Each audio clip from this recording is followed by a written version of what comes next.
Well, hey, everybody, welcome to another episode of the Sweeter After Difficulty podcast. I am Randy Highsmith, and with me today are my regular guests, Jordan Lopez and Chris Anderson. Boys, how's it going today? Hey, Randy, doing well. And I'm doing good. Awesome. Well, great to see you. I'm super excited about the episode that we released last week. I hope that you all got a chance to check it out, but just wanted to remind you, these come out every Friday at noon Pacific on Spotify and Rumble. So if you've missed the last couple of them, go check them out. They've been really fun. Lots of great conversations and perspective. Today is no different. We have an amazing quote. So I'm going to kick it immediately over to our quote master general himself to get us started with the quote of the day. What do we got today, Jordan? All right. The quote today is from Lena Horne. It's not the load that breaks you down. It's the way you carry it.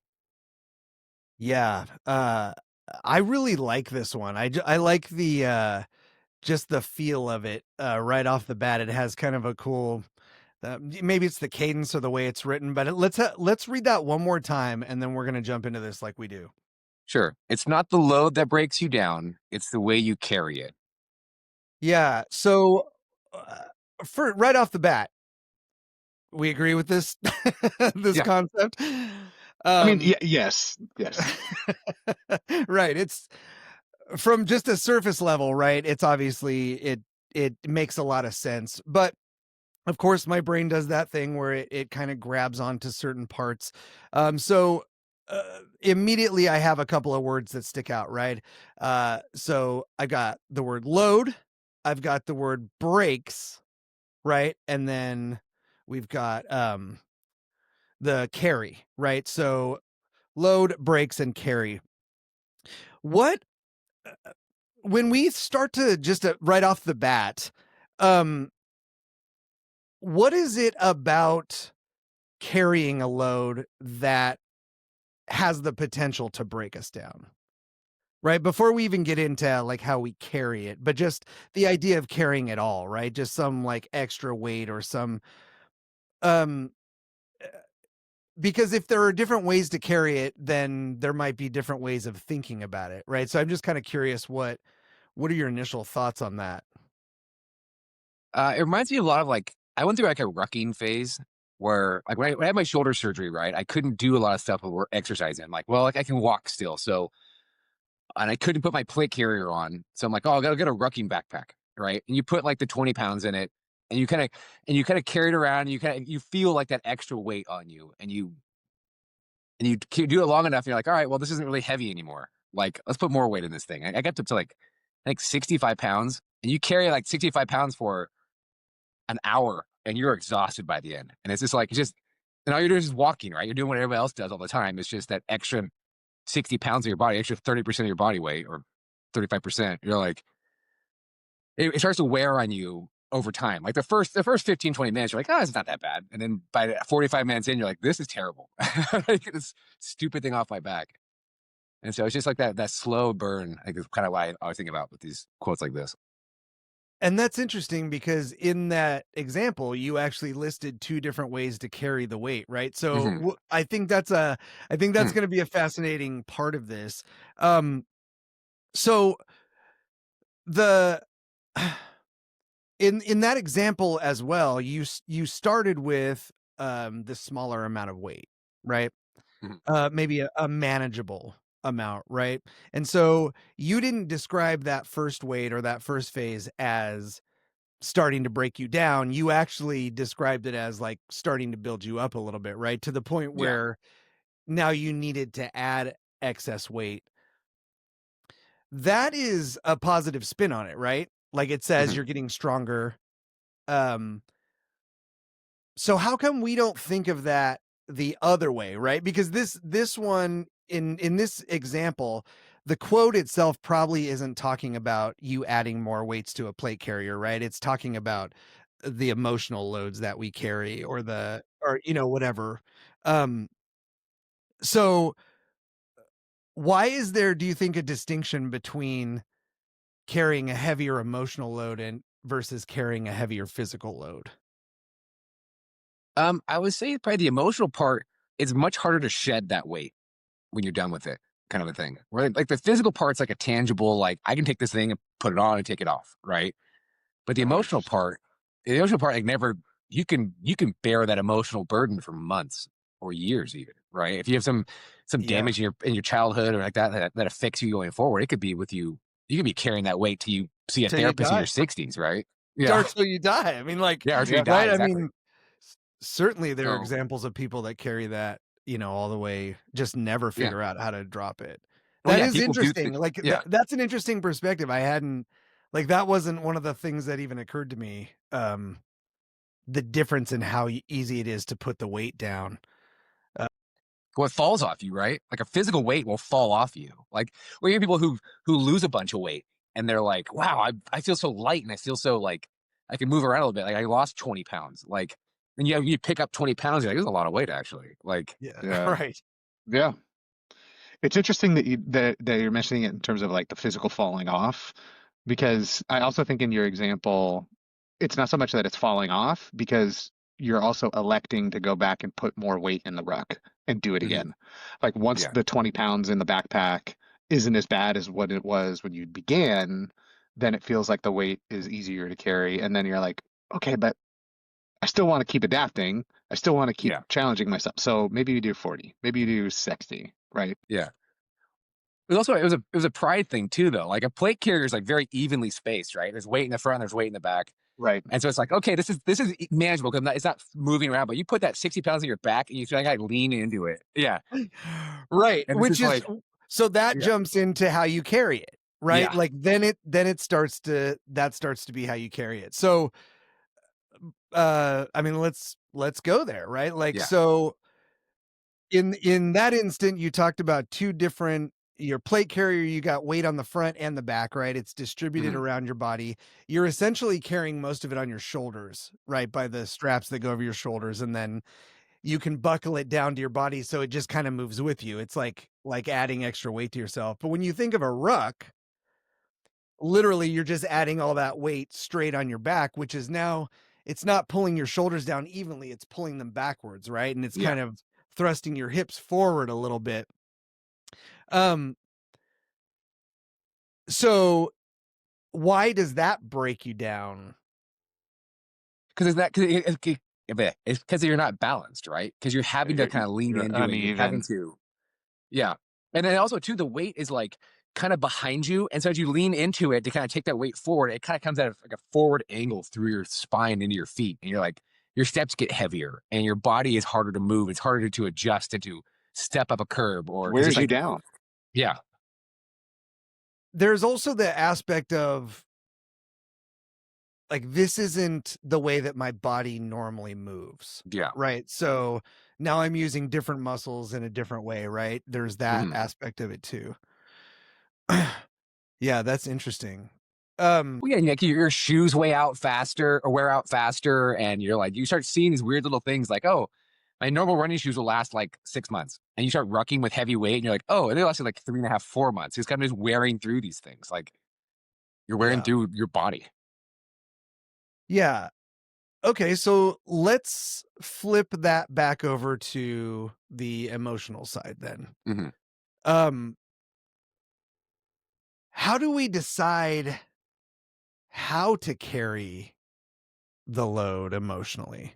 Mhm. Right? Have you ever thought about that, or do you have any strategies that you've ever tried to employ? Like, if I wanna work out something physical, I attach weight to that, right? And then I specifically use that muscle, but how do you do that emotionally? Jeez. Either either willfully or unwillfully, right? Right. Right. Or So, willingly, yeah, or unwillingly. Sorry. Yeah. well, I mean, but either way, there's certainly a difference between you intending to pick something up and something just landing on you, right? Uh, so is there a way?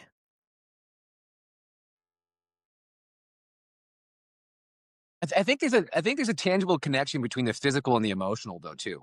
Like I think the more I don't know, maybe like the more you're used to pushing yourself and kind of stressing your body and stressing out parts of you physically, maybe you can handle the emotional things a little bit better because you're used to that struggle versus somebody who does nothing and then Seek out difficulty so that further difficulty isn't as overwhelming.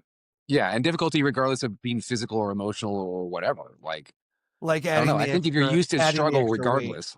Yeah, Yeah. yeah, Uh, I don't know about you though.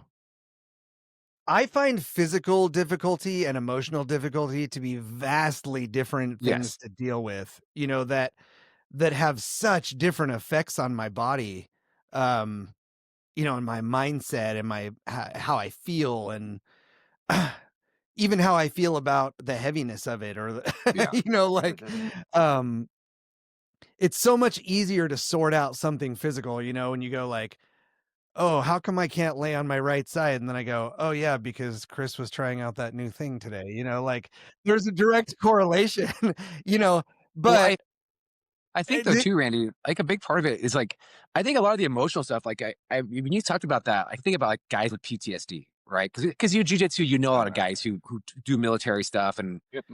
and like I have a bunch of friends who some of them were like Marines or the Army, and they were in Afghanistan and Iraq, and they were kind of like freaked out by IEDs all the time, and they have PTSD because of it, right? Because they're driving around town, things are blowing up, and people are getting hurt by it. But I also have friends who are like special forces guys who don't have any PTSD, and they're because they were the hunters and they were the guys who were going out picking people up at night, being more of an active role versus a reactionary thing. And it's a really right. interesting kind of like the passenger versus driver perspective with I emotional think stuff. and like for me personally, I think the emotional and the physical are intertwined inexorably. Like I can't peel them apart myself. They're mainly like the way that I see it is like when there's a physical load, your emotional response to it can make the load feel heavier, right? Like I'm thinking about Yeah, like we've all done difficult physical things. We've all done the Shark Tank, and you're in the last 2 minutes of the Shark Tank, and that's when you're like starting to maybe fight back the sense of panic or dread or what if I vomit and like all the worst stuff. You're like tense. On the other hand, right, like you have all of a sudden this massive grief or something, like you feel that physically, like in your chest, in your gut. Everything is like tight, So for me, I see them very, very with a lot of overlap. well, Chris, talk about we went to the Murph a couple years back. So I remember like you were near the end of it, and like 4 or 5 of us went and found you on the end of that run, right, and ran the last Yeah, mile with you. Like, and it's yeah, just kind of like sharing the burden with somebody versus doing it alone, kind of a thing, yeah. right? And that Yep. it gets lightened because of it. That was one of the genius ideas of doing Murph at like 7 a.m., taking about a Yeah. 30-minute break, and then going and doing 8-minute rounds at Jiu-Jitsu with no rest between those rounds. So that was a just milestone moment in my life. Yeah. Why But not? you're right though. Like I had done very little training for Murph at all. So like I was going into that just like I'm gonna do, push-up, squats, pull-ups, and run a little bit. Like, my cardio is fine. And about like 3 rounds into the push-up, pull-up, and squat, um, I was like, oh fuck. I don't know. I don't know if I'm gonna be able to do this. I was way behind the pace that I thought I was gonna be at. And I was watching all the other jiu-jitsu guys like finish. And I'm just sitting there slogging through it. I'm like getting angry. Motherfucker, I can't finish this faster. Da, da, da. And I'm like in my head, and because of it, I was so much slower. Like I had made a problem that wasn't really a problem far worse. And I'm like rounding the corner for the last like third of a mile, and all the jiu-jitsu guys are like, done and chatting. And then they see me turn, and then no questions asked, no hesitation. Every single one of them jogs to where I'm at, having just already finished the workout like 5 minutes earlier and ran the rest of the way with me. And that was the fastest segment of any of my runs on Murph was when the group Yeah. was there, Yeah. which is just wild because I was so pissed. Yeah. That's awesome. Yeah. Yeah, it's so crazy too, because right, another option for how we carry things is together, and we didn't Yeah. really talk about that, but that also struck me while you were saying it as another big differentiator between the physical and the emotional is the option to have other people help you carry it, right? Like, because you don't always necessarily have the option to let somebody help you carry some of that emotional load, right? Yeah, it's I What's think that? fascinating. there's Well, there's a quote like it's pain divided and joy multiplied, right, with other people, right? And so if you have like emotional pain, you can call somebody and you can kind of divide it with them, right? Or you can be super happy and multiply it with somebody else, whereas you just do it on your own. Yeah, because well, and I was thinking, like there are some physical indicators, that are even like what you would consider carrying a load or whatever that don't Hmm. have a negative response to them too, right? Like sometimes if I'm working on a sweep and I'm up and the person's almost tilting and I'm like, I don't know if I have this, like should I abandon it, right? And then there's a feeling where you feel the the scale tip and you're Hmm. like, "Oh, okay. Right, that's okay. Later on, I'm gonna hurt and I'll go back and I'll smile." Like the day Jordan broke my nose with his knee, he says Break your I nose. had butted his knee. Definitely broke my nose with your knee. The other My nose Jordan, has not never been me. shaped the same since that roll and that horrible cracking sound. But even now when I see it, I go, "Oh, dude, that was," like I don't have That was negative dope. connotations with it. It's more of like "Oh yeah." I mean, how many people can say my friend broke my nose and like we're closer because of it? Yeah. Like that's a weird thing to come out on the other side of. But I also think that it also speaks to the sort of bonds that you develop in a combat situation, like not necessarily armed combat, but certainly we're practicing unarmed combat, and that those sessions full of blood, sweat, and tears that you share with each other, there's a common respect and a common building. It's definitely would be considered carrying it together. Yeah. Um, I think it's a big reason why you see so many service members, so many LEO community, they do jujitsu for fun. And like their lives are centered around the notion of combat and violence and so on. And yet they choose to go do a mixed martial arts sport because of that sense of camaraderie and togetherness and community that gets built. So I that's a fascinating angle to it. yeah. Yeah, it's interesting too that it's like because we've known some people that aren't great at jujitsu, right? But the community is so important to them that they'll just never quit, you Yeah. know? And it's right? Like you go, well, And I have so much respect for those people, yeah, like you have to. eminent respect. Because I know like if it like I struggle with being bad at the sport as it is. And if I had any more self-awareness about that, it would be one of those be like, you know what? Fuck all of you guys. I'm not doing this anymore. Not doing this anymore. You guys want to grab a beer? I'm sick of this, Yeah. pain. I'm gonna go sit in the corner and wait for you to be done. It's like all the towels are always folded though. Um, so funny. Um, so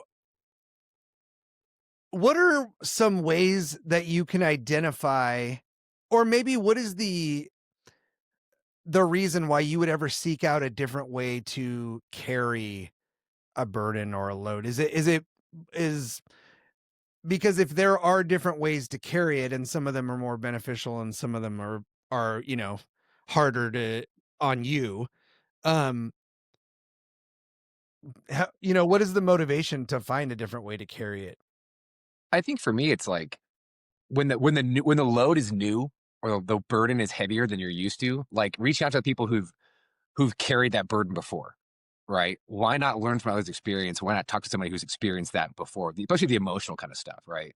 You can talk about like the physical part, like when you're doing like for me being tall, right? Deadlifts hurt my back.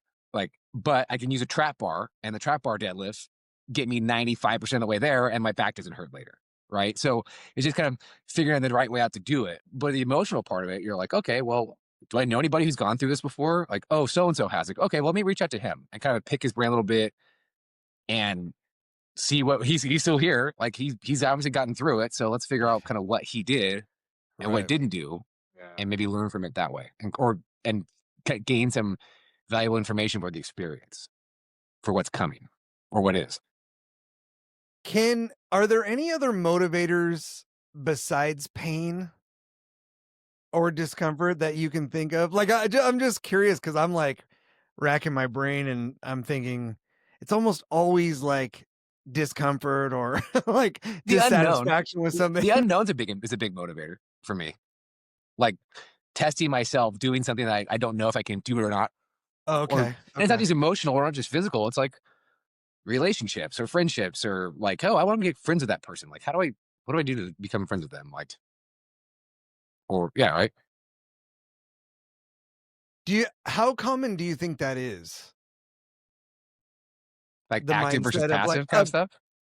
of just like having an attitude of like I want to fill in the gaps in my knowledge, by one way or another. Like you know what I mean? Mm. The like I want to know what's in the unknown. I want to turn off the lights to see what's in the dark or like do you think that's common? I would hope so.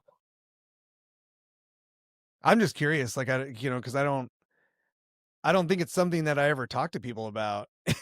Like Yeah. right? Like what's your I motivation think it's a for personality thing. I think we're the hard thing Yeah. is funny. I was thinking about this recently. Like the three of us are kind of biased when it comes to personality stuff because we're all jujitsu people, right? And we're people who like Yeah. the discomfort and we like the pain and we True. like the kind of that part of it. And so all of our personalities are probably very similar in that way too, with little things. But like some people, like I talked to a new guy last night at my kid's jujitsu school, like first class, everything. And he's kind of talking to me, kind of looking all nervous. And I was just kind of trying to talk to him a little bit. I'm like, so why jujitsu? Like, if you don't mind me asking, he's like, oh, I don't want to get punched in the face. CTE kind of worries me, but I want to do some more combative sport. And I'm like, well, it's a good choice. Like, I told him, like, first 6 months are terrible. Like, if you get past the first 6 months, it starts to make sense. You have fun, it's enjoyable. I'm like, but it's hard. Like, the first 2 years, 3 years are hard. Like, he's got to show up and he's keep doing it. Have I fun. think like I think that like is a perfect personification for something we were just talking about earlier in terms of like sharing the load and sharing the burden. Yeah. Because you both have told me that same thing when I was starting off as a white belt. Yeah. And I remember that my reaction to it being that person who was just starting was like not so much like, oh shit, this is going to be awful for 6 months, but more so like it's possible to do it. You know what I Mhm. mean? And so any of the fear, anxiety, concern, self-doubt, any of that stuff that was worrying me seemed less impactful. And when you were talking to me about it, when both of you had done it, it was never with me asking, never with me prompting. And I think that's what like, Randy, you were talking about sharing the load. Like I didn't I didn't Mm. tell you guys that I would be nervous about, the sport or whatever. And you're just like, no, Yeah. man, it's hard. Like I could tell you're trying hard. Just Mhm. it's gonna click. Just keep going. Just keep Yeah. going.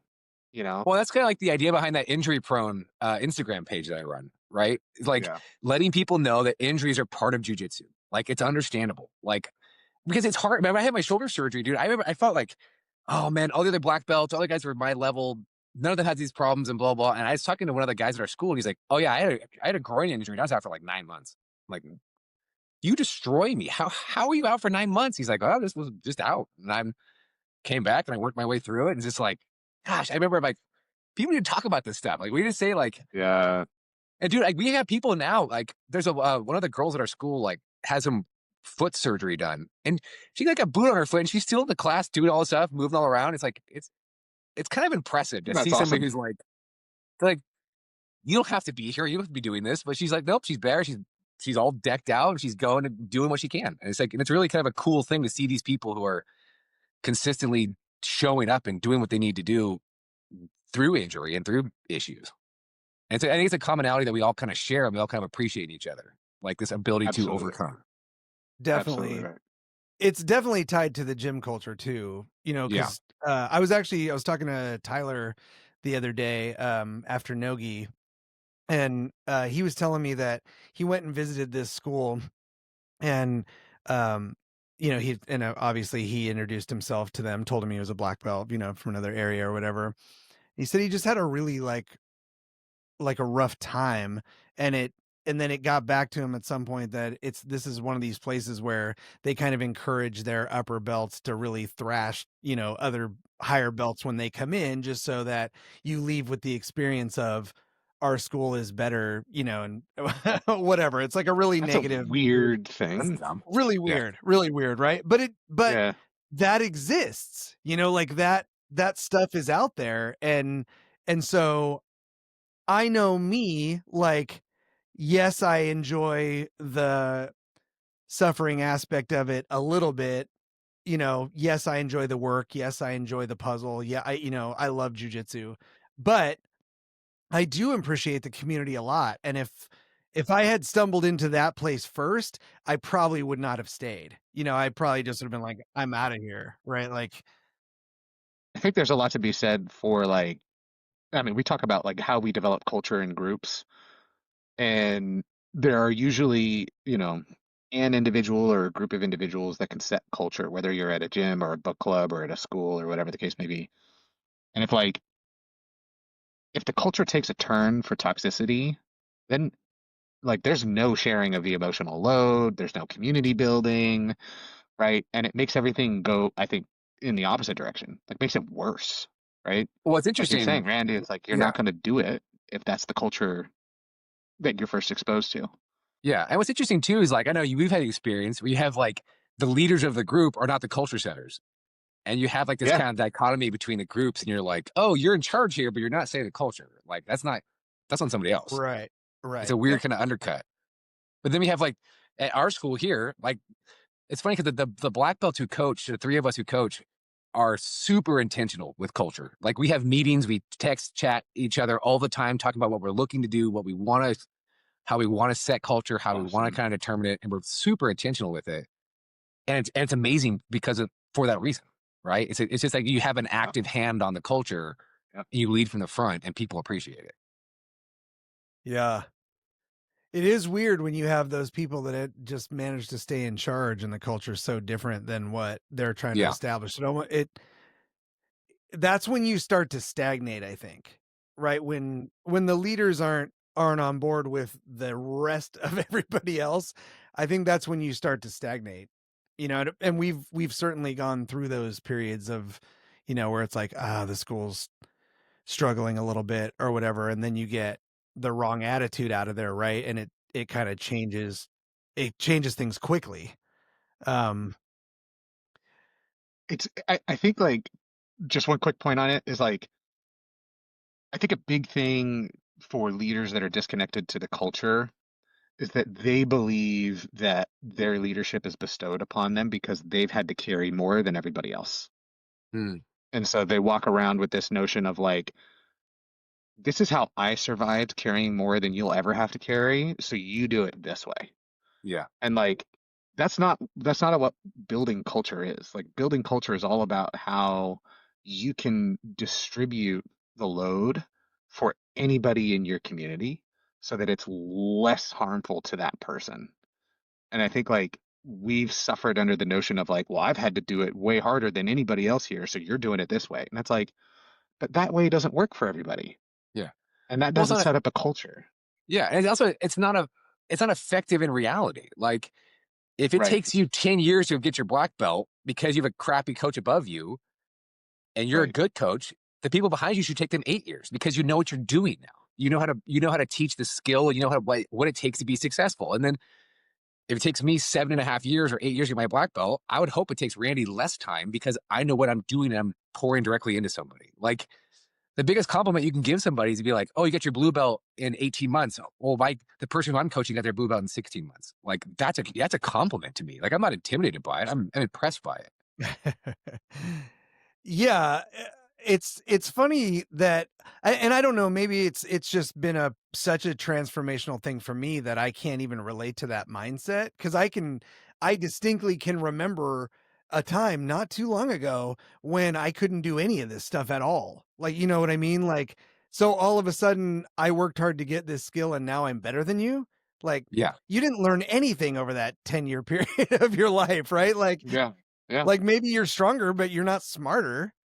You know, I don't know. I don't like the imbalance of that. You know, I would rather Well, take the slower that's a road. leader who's putting more load on you to make themselves feel better. Right. Right. Well, Yeah. it's also like a pecking order, right? Like they feel threatened by somebody else's success, and they got to knock you down because of that success versus lifting you up and praising you for your Right. natural For your athleticism. accomplishments. Well, there's also that idea of taking Sorry. the load that you're meant to carry and putting it on someone else, Yeah. right? Like your strategy for how you're going to carry it could be just to pass it off onto someone, right? I know in my life I've carried more than my share of someone else's emotional baggage. Mm. Yeah. You know what I mean? For Seriously. way longer than I should have, Yeah. And it took so long to figure out like what even is this stuff? Like, where is this coming from? This isn't mine. Like I wouldn't choose this. I would never pick this up. I would never carry this on purpose. Yeah. Right. To codify, to accommodate people or to make them feel better about themselves. Right. To protect people or Yeah. because you see someone suffering. Right. And then all of a sudden they go, oh, that feels better. Yeah. You carry that Right. just a little bit longer, and then all of a sudden it's yours, I think it how goes do a you long way. avoid that? Like, oh, sorry, go ahead, Chris. But how do you avoid that? I was gonna say, I think it like ties directly into answering that question. I think the only way to avoid it is like you have to recognize that most of the times you're like a load is felt like back pressure building in a system. It's not necessarily something that you're gonna identify early on. Mhm. And so, what does that back pressure feel like? Like, how do you identify it? Is it a physical manifestation? Is it an emotional manifestation? Is it whatever the case may be, time constraint manifestation? But like the notion of try not to hide the strain until you're in crisis, right? When you feel that back pressure, because then you take advantage of your community and your infrastructure to distribute the load. Like it's no different than when you're at a job and 1 week you're going to be absolutely slammed and there's going to be 10 extra things that people want you to do. It's not weakness or incompetence to say, hey man, would love to help you, but I've got 15 things on my plate right now. I don't think realistically I'm going to be able to get to what you're doing. So let me figure out if I can offload some of this stuff or can we move the deadline or whatever. Instead of just saying like, oh shit, if I'm at capacity, I'm, okay, yeah, sure, whatever. I'll take it on. You know what I mean? Like you can't let that Yeah. strain lead the way. So I got this vision of, sharing the load of when you yoke two oxen together. Mhm. I don't I don't know why. But I got this vision, right? And they do that so that you can magnify or amplify the effort versus reward for that effort, right? Like two oxen yoked together are going to be able to pull something massively heavy with relatively little effort. So that speaks to the benefit of working together, right? However, there's also this idea that if one of those oxen goes down, it's inevitable that the other oxen is going to be dragged down with it. Right, because there's no way for it to carry now not only that too heavy load that they were just carrying together, but now you also have to carry the other oxen right along with you.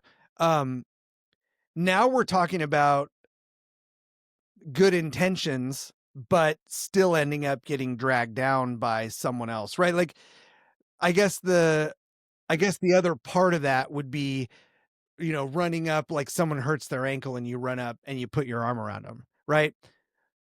It's way easier for them to balance on one foot and keep moving. But what if they just went completely dead and they were just hanging there, right? Now you're carrying their entire weight. You're getting pulled over. You can't do that for long. In that case, you would need to shift the way that you were carrying that burden, right? Pull their body completely up on your shoulders or throw them over your shoulder or something, like a different way. Or like, hey, you're not as hurt as you think you are. You can use the other foot. Yeah. Come on, hop along, Sally. Let's putting the go. load back on them too, right? That's Yeah, another like keeping option. people accountable is a really important skill.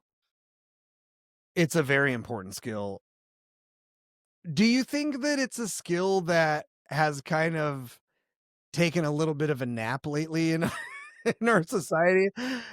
Because it feels like no one I mean, has to be accountable for anything anymore, right? Like you can say what you want, you can do what you want, it doesn't matter because ultimately no one's going to be paying attention long enough for there to be any sort of lasting consequences, sheer nihilism.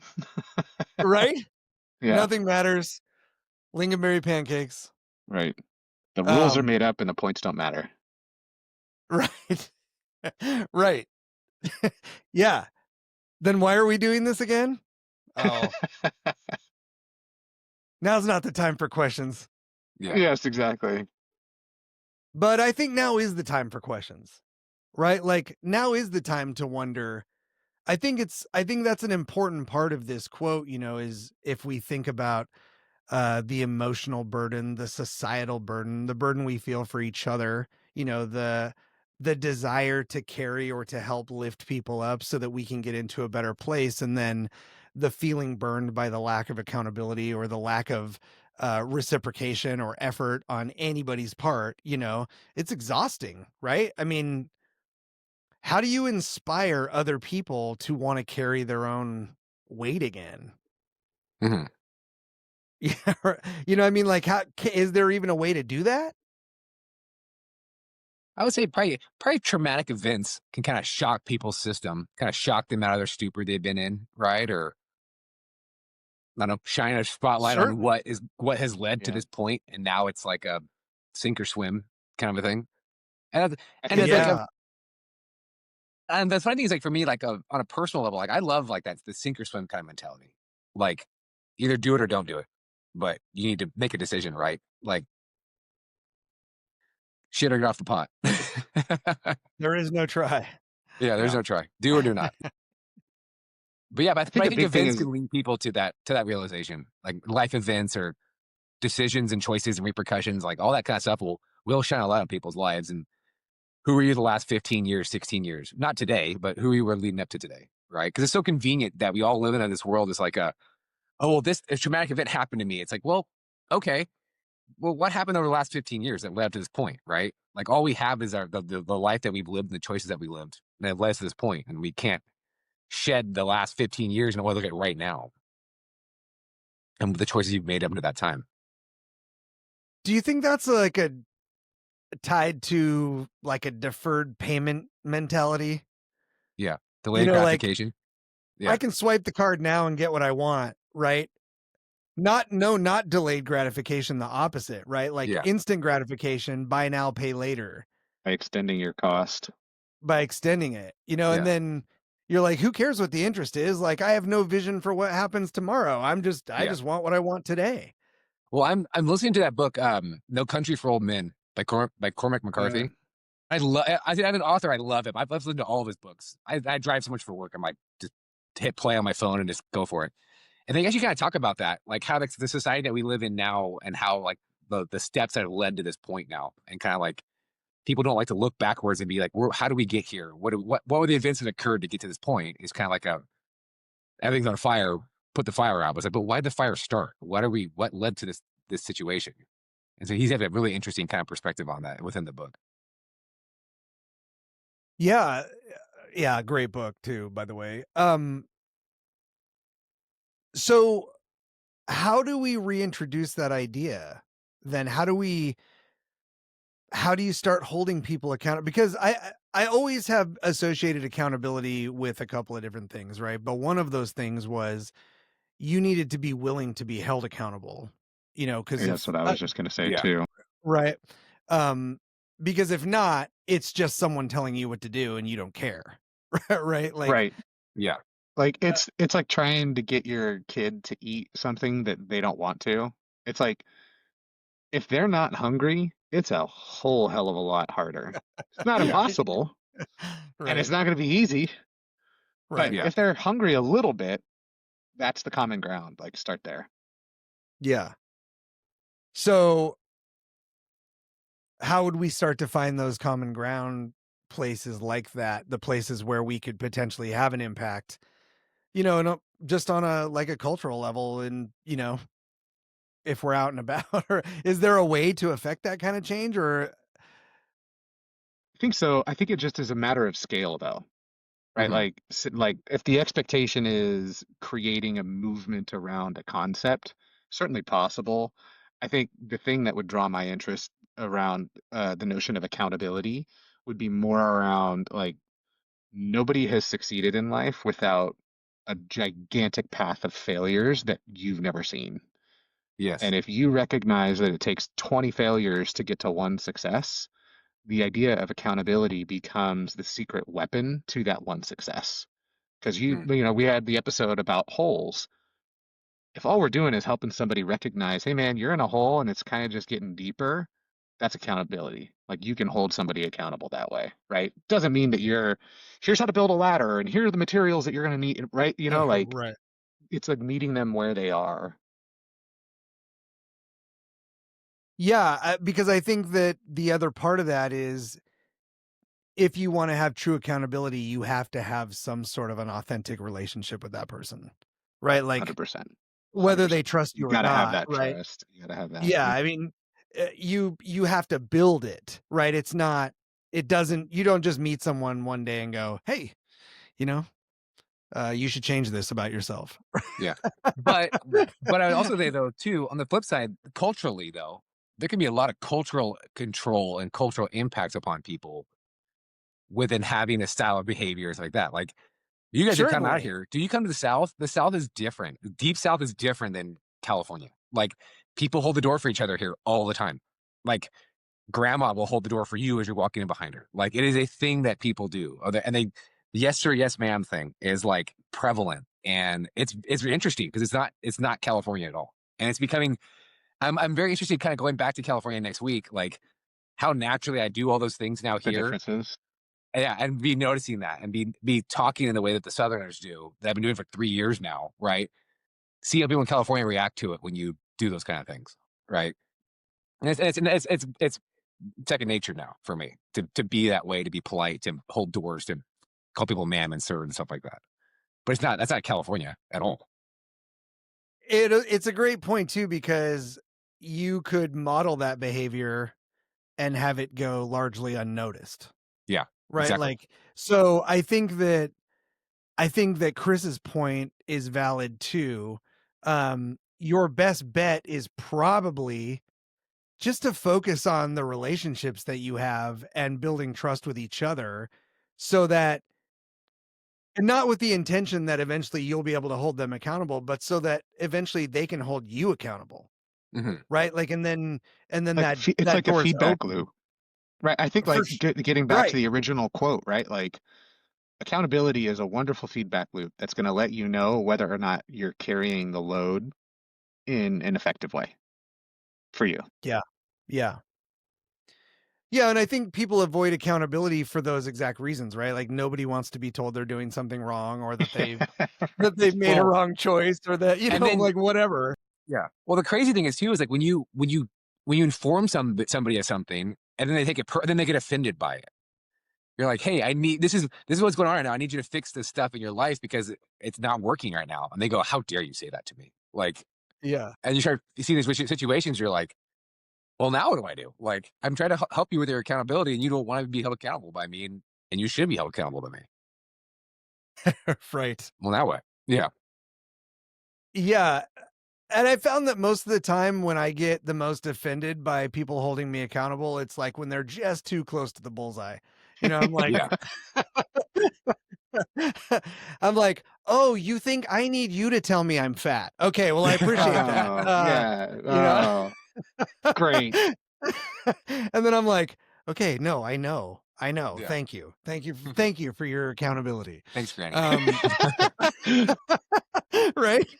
We're gonna need Uh, some like sweeter after difficulty branded stickers that say thank you for your accountability. hey, yeah, we do need that. I That's not a bad agree. idea. That's a perfect sticker. Put Yeah, on the water bottle. I think that though uh, as much of as that is funny, um, if my wife comes to me and tells me, "Hey, like putting on a couple pounds, huh?" Like she won't ever come out and be like, "You're fat," but she'll be like, you know, "Oh, you really enjoyed the pie I made," or something, something silly like that, where it's like, It's passive like, aggressive. I hear what you're saying, Liddy, Yeah. I uh, think like it reminds me of the uh Freakonomics book. Did you guys ever read Freakonomics back in the day? Yeah. Mhm. And yeah, how like the economist's perspective is that all actions are initiated based on the incentives if the action gets completed. And it's like I think you can think about accountability in a similar way, but it depends on like what scale. Is this just a micro scale where it's like one person to another person or like your own self-talk? Is it like a macro scale where you're get 500 people in a gym community or 5,000 people in a town? Like the incentives across those two different perspectives are wildly different.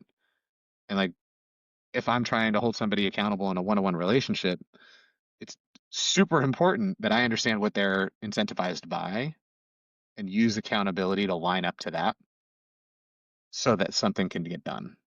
Yeah. that's a great point because the people that I have relationships with that I trust enough to hold me accountable, I want like fierce, brutal, accountability. Like I don't want Violent mixed words. honesty. Yeah, I want Yeah. violent honesty, right? Like Yep. I don't want you to make me feel good at all. I want the brutal truth. But if I don't have that with you and you try that, dude, you've never got a door slammed in your face so Right. fast. Right? Right. Like Right. don't if That's a you don't know privilege. me, you don't love me, you Yeah. have not earned the honor of being able to tell me I'm Yeah. fat right now, Yeah. Yeah. like or whatever it Yeah. is. Um And I think the same thing can go, like we talked about culture, right? Like if we wanted to say as a culture, we value holding doors open for people when they walk in behind us. And it's like there's a big difference between stating that value and identifying the cultural incentive to trigger a response at the cultural level. And I think that's always Yeah. the challenge. Um, and I don't know that there's a good answer for that. I mean, I don't know how you would how you would identify an incentive across a giant community of people who say like, actually, you know what? It is a good thing to hold the door open for somebody. Yeah. Well, because you have to enforce it, right? How do you enforce it to people who don't want to be have those things kind of enforced upon? Right. Enforce it or identify why it's valuable. Define what your measurements are, right? It's the old business adage, like what gets measured gets changed. Like what are we measuring? Are we measuring the number of people that agree with you or the number of people that actually believe that value, the number of people that are holding doors open? What the actual incentives are for people who are doing it. Like, okay, great. Maybe you're at a coffee shop and the owner's like, you know what? That's great. Every time I see someone hold open a door, I'm going to give you a 10% off coupon for a coffee that day. Oh, well, that's an incentive. Well, why are you doing that? Because it's good to be kind to people. Okay, maybe that's the locus of like the change, right? So I think for me, it's all about like identify the incentives, align to it, and go from there. yeah. Yeah, I think It's like that's a parenting, great right? idea. 1,000%. Parent your own culture. Yeah. Well, right, ultimately in those familial relationships, that's how you pass along that particular thing, right? The Southern culture is very much raised with it and passed down and you are held accountable as a child to adhere to those things. And it's for whether you think it's important or not, um, the reality is when you hold a door for someone or when you intentionally call someone ma'am or when it shows that for even just 1 second, you're acknowledging and thinking about someone else besides yourself. And I think that's Hmm. probably why you don't see it as much Yeah. in California, right? Is because everyone it's a culture here to think about yourself, right? My spot in line, my last thing on the shelf, my door, like my phone, right? Or whatever. My Um path on the sidewalk. My path on the sidewalk. It's Yeah. funny because there's actually Yeah. okay, because I love quotes. Right? There's a quote actually, and I actually pulled it up on my phone from the No Country for Old Men, where he says, "It starts when you begin to overlook good manners. Anytime you quit hearing sir and ma'am, the end is pretty much in sight." Like, Yeah. and coming from a culture that doesn't do Yeah. that to a culture that does do that, like it's very apparent when you know somebody who's been like a kid who's been raised in the Southern culture. Like, I'm sir all the time to people, to kids. And it feels weird. Well, initially it felt weird. Not so much now. But it's like it is all like yes, sir, all the time. Yeah. Well, and to the point of the whole conversation, right? It's Yeah. there's this angle where people demand respect without being respectful or without earning Yeah. respect. You know, Yeah. um, if it's obligatory that you're going to say sir or ma'am, that's fine. But like honoring, your elders, or or going out of your way to help someone who's elderly is almost like unheard of out here anymore. It's like, you know, I don't know. It is a crazy distinction, and I wish there was an easy answer for it, because I think that it goes so far towards, I just think there's so much unity in that. There's when you're of one mind with anybody on anything, it just feels unifying. And so maybe that's the point, maybe like little discussions like this are part of what inspires someone to go, you know what, now in my little circle, I'm going to do it this way, and eventually enough little circles become one big circle. Yeah. It's like Maybe. if you've ever been to like a sports event and they do the wave, and it's like it only takes like 5 or 6 people to get 60,000 doing the same thing, you know? Yeah. Right. Right. But you have to be willing to stand up and throw your And arms up commit and to it, woohoo, you know? Yeah. and you Yep. might be the only one doing it. And you're gonna look like a fool, and it's gonna be really difficult. Maybe that's Because the there's action. nothing sadder than a failure to launch with a wave. You get like It's two people so do it. It's like, depressing. oh, it's Yeah. so sad. Yeah. Woohoo. Yeah. Sit down. Yeah. We're like, we're in church, man. So funny. Well, man, that was a fun one. It took kind of a different road than I thought it was going to, but I like the accountability conversation. I think there's a lot to think about in there, like a lot to chew on and process. So, thanks guys. Thanks for that awesome conversation. Thank you everybody out there for following along. And if you have any thoughts about this, what are your thoughts? How do you think about ushering change or accountability, or, or what voice could you lend to the conversation? Drop it down in the comments, and let us know. We'd love to hear what you think about that. But now is the time of the show where we put a ribbon on this conversation. Want to remind you that you can find these every Friday at noon Pacific on Spotify and Rumble. Please join the community, like, subscribe, share, whatever helps our algorithm out. But please keep coming. Tell your friends, bring them in. We'd love to have more voices and more perspectives in the conversation. These are so fun. So until that happens, thank you so much. This has been the Sweeter After Difficulty podcast. See you next week.